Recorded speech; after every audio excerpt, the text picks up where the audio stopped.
উপর পুলিশের পা পড়েছে, ঠিক কিনা বলেন?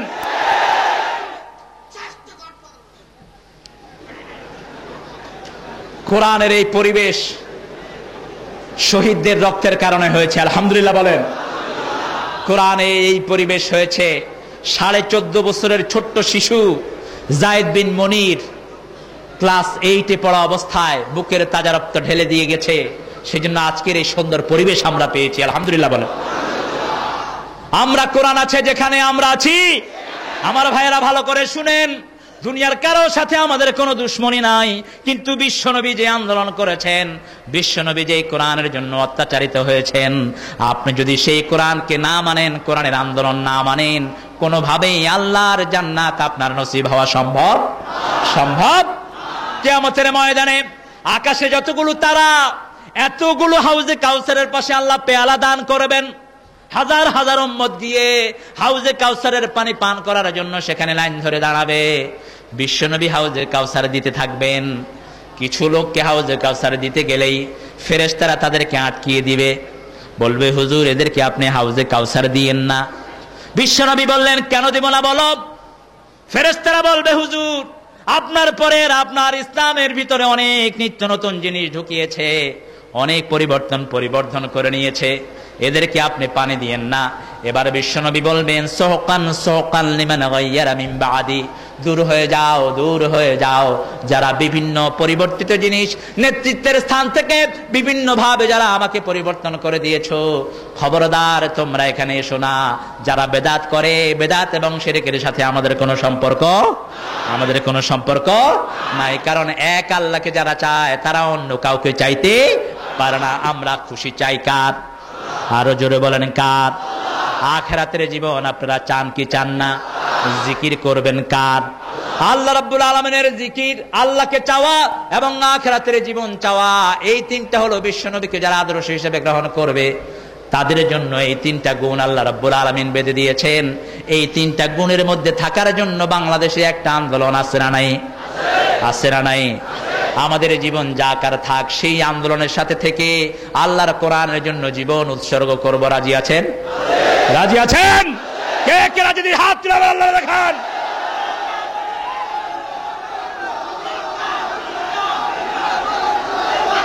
বলেন হে আল্লাহ, আমাদের হাতগুলোকে, আমাদের এই জীবনগুলোকে কোরআনের আন্দোলনের জন্য কবুল করে নেন।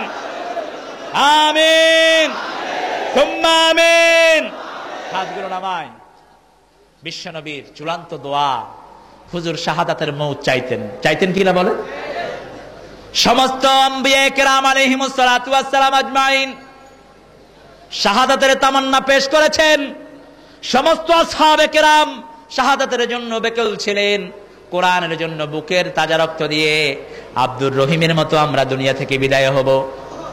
আব্দুর রহিমের ডায়েরির মধ্যে আমার একটা ছোট্ট লাইন লেখা ছিল, আমি সেই দিন আল্লাহর দরবারে সিজদা করে কৃতজ্ঞতা প্রকাশ করেছি।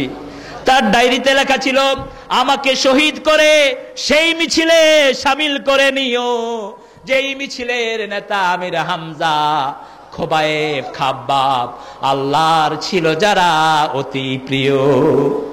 ছাত্র শিবিরের যখন প্রেসিডেন্ট হলেন শামসুল ইসলাম ভাই, সেই সময়ের সদস্য সম্মেলনে গজল পরিবেশনের দায়িত্ব আমাকে দেয়া হলো।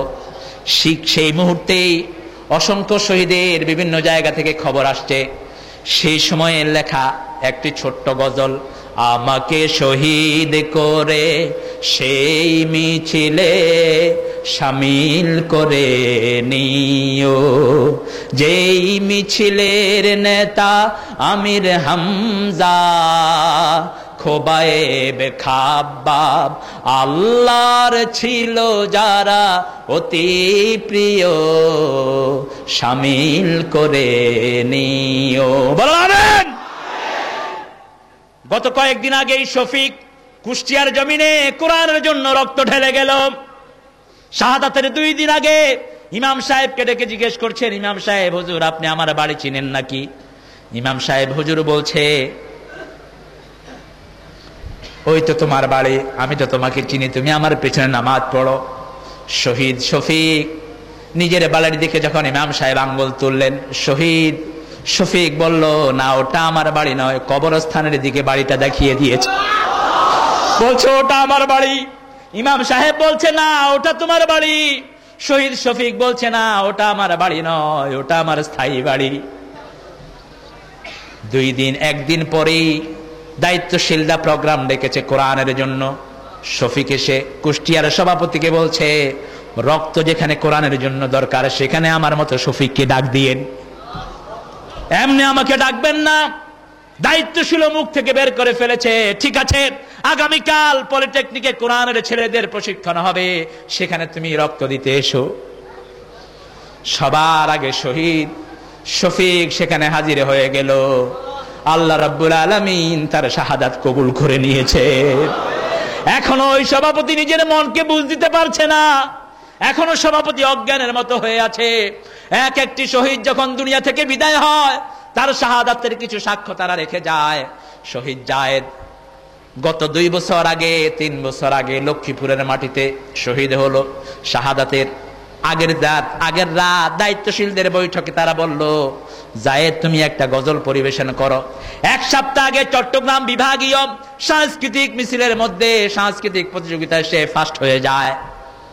তাকে বলল তুমি একটা গজল বলো। সে বলছে আমাকে শহীদ করে সেই মিছিলে শামিল করে নিও। গজলটা বলে সে বলছে, গজল তো গায়, আল্লাহ শহীদ করবেন কিনা, আল্লাহ শহীদ করবেন কিনা। তার মাকে বলছে, তার মায়ের কাছে যখন সে গেল, মাও কোরআনের আন্দোলনের জন্য ওয়াকফ করে দিয়েছে নিজের জীবন। মাকে বলল, মা বলল, বাবা ওই যে মিটিং এ যে গজলটা তুমি গেয়েছো সেটা আবার গাও। সে বলছে, মা শহীদের গজল তো অনেক গেয়েছি, শহীদ আমি কবে হব, শহীদ হব কবে? পরের দিন সকাল বেলায় মিছিলের ডাক আসলো। যেই মিছিলের ডাক সাইয়েদনা ওমর ফারুক রাদিয়াল্লাহু আনহু দিয়েছেন, সেই মিছিলের ডাক আসলো লিল্লাহি তাকবীর, সুবহানাল্লাহ। আমরা স্লোগানগুলো দেই না, অনেকে দেয় কিন্তু অনেকে উত্তরটা আসতে দেই। অথচ এই তাকবীরের সাথে ওমর ফারুকের তাকবীরের মিল আছে না নাই? কথা বলা আছে না নাই? ইকরামার ঘর থেকে যে মিছিল ওমর ফারুক রাদিয়াল্লাহু আনহু বের করলেন, তারও প্রথম কথা ছিল লিল্লাহি। একটু লিল্লাহি তাকবীর দেন তো, লিল্লাহি তাকবীর। আপনারা কি বলবেন? বলেন লিল্লাহি তাকবীর। এত আস্তে, হাজার হাজার লক্ষ লক্ষ ভাইয়েরা একটু শক্তিগুলো গলার কাছে এনে বলেন তো লিল্লাহি তাকবীর। হয় নাই, আপনারা আমারে চেতাইতে চাচ্ছেন আর কি। আপনারা তো জনসভা শুনে শুনে অভ্যস্ত। জনসভায় দেখবেন নেতারা আসে এরপরে গলায় সাউন্ড নাই। কে বলছে তোর এরকম রাগ করতে? এটা কথা বলার কোন ঢং হলো? বিশ্বনবী কথা কিভাবে বলতে হবে হাদিসের মধ্যে আছে না নাই? কথা কিভাবে বলতে হবে সেটাও শিখিয়েছেন মুহাম্মদুর রাসূলুল্লাহ সাল্লাল্লাহু আলাইহি ওয়াসাল্লাম। তাকবীরের আওয়াজ দিয়ে যখনই বাজারে থেকে আওয়াজ আসলো, যায়েদ বিন মুনীর দৌড়িয়ে ছুটে গেল মিছিলে ছুটে গিয়ে তাকবীরের মধ্যে শামিল হয়ে গেল। পিছন থেকে মা ডাকছে, বাবা নাস্তা করে যা। যায়েদ বলছে, কোরআনের মাহফিল থেকে এসে, কোরআনের আওয়াজ তাকবীর থেকে এসে, স্লোগান দিয়ে এসে তারপরে নাস্তা খাবো। ওখানে গেলেন, 40 জন সন্ত্রাসী তাকে ধরে নিয়ে গেল। বুকের একটি পাজর রাইফেল দিয়ে গুতিয়ে গুতিয়ে ভাঙলো। পাশেই ছিল পুলিশ দাঁড়ানো, 5-7টা রিকশাওয়ালা দাঁড়ানো ছিল। সকাল 11টার সময় এই ঘটনা ঘটছে লক্ষ্মীপুর বাজারে। আর প্রত্যেকটি রিকশাওয়ালা সাক্ষী দিয়েছে, যখনই এরা তার পাজরের হাড় ভাঙছে, প্রত্যেকটি হাড় ভাঙার সময় সে বলছে লা ইলাহা ইল্লাল্লাহু মুহাম্মাদুর রাসূলুল্লাহ।